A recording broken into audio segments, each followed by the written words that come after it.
Hey everyone, and welcome back to another Argent Saga video. So today, what we're doing is we're going over the top 8 results of Argent Saga's first, I guess you could say it was somewhat of a championship event. It was a 5K event at the Gen Con convention. So I just go over the deck list, I go over some statistics. It's very simple. That's all I got for you today. I hope you enjoy.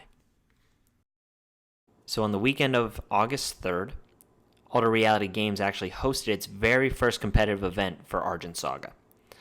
So, they had, I think, 64 competitors at the event, and they cut to the top 8, and the top 8 played it out.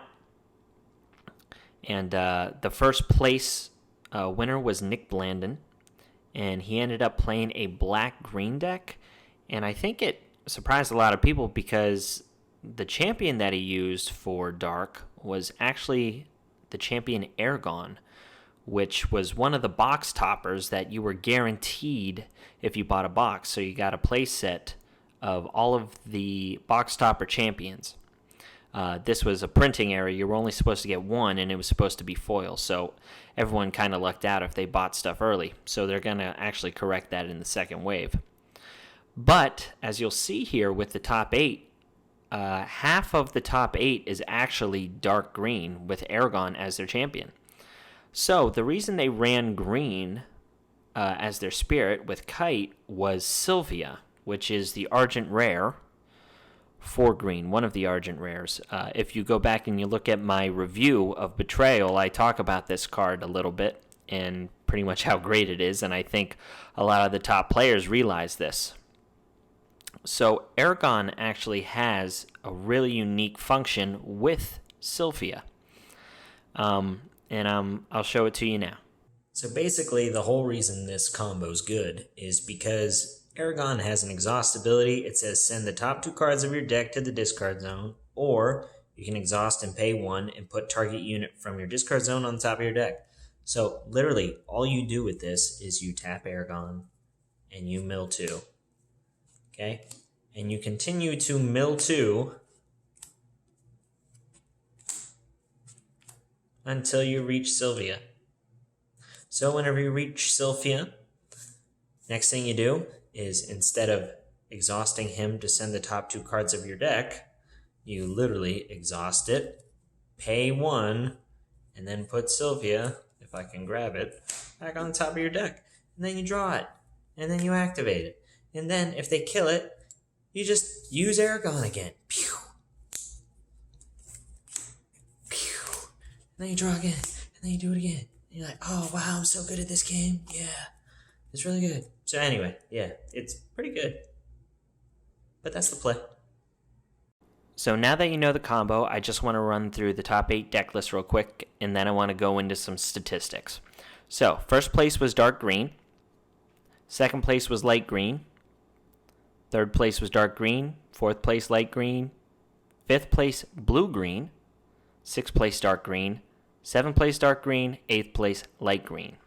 So now, I got some graphs for you guys to look at, because I really want to break this down for you. This chart is actually really straightforward. It's just showing the champions that were used in the top 8. So, all of the top 8 competitors used Kite as their spirit. So the only thing that varied was the champion. So you had 4 Eragon, 3 Liam, and 1 Jamal. So now that you know this, I want to take a look at the difference in the green cards that were used. So you'll see some variation here. So here we have a breakdown of all of the green element cards used in the top 8. So the first thing you'll notice is all 8 decks actually used Great Hawk of the Cloud Sea, which is the guardian for that element.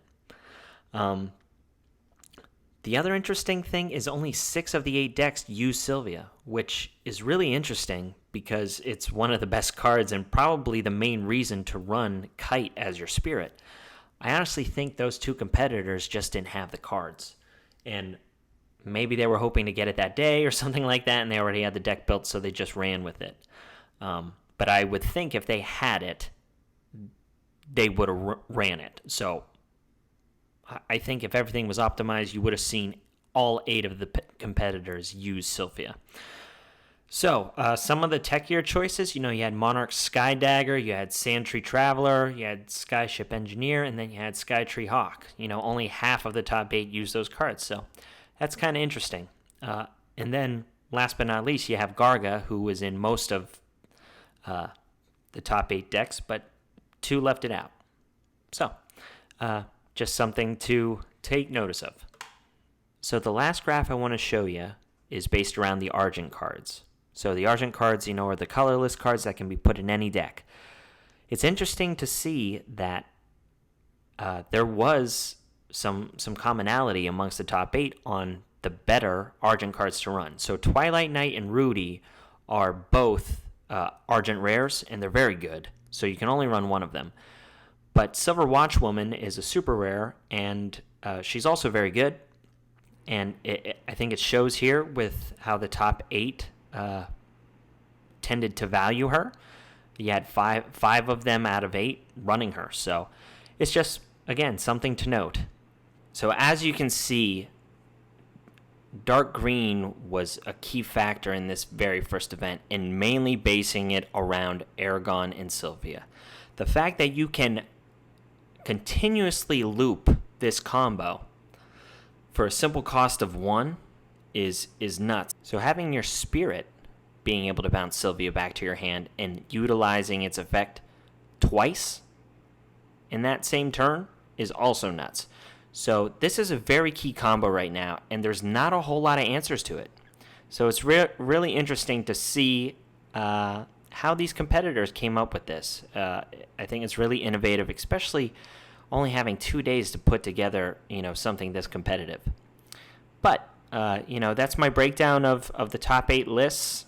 If you actually want to go check out what the cards are, all of this stuff is on Argent Saga's Facebook. You can go and you can look at the list itself. I just kind of wanted to give you guys the breakdown and show the similarities and show the cards that were most played for these decks. So I hope you enjoyed.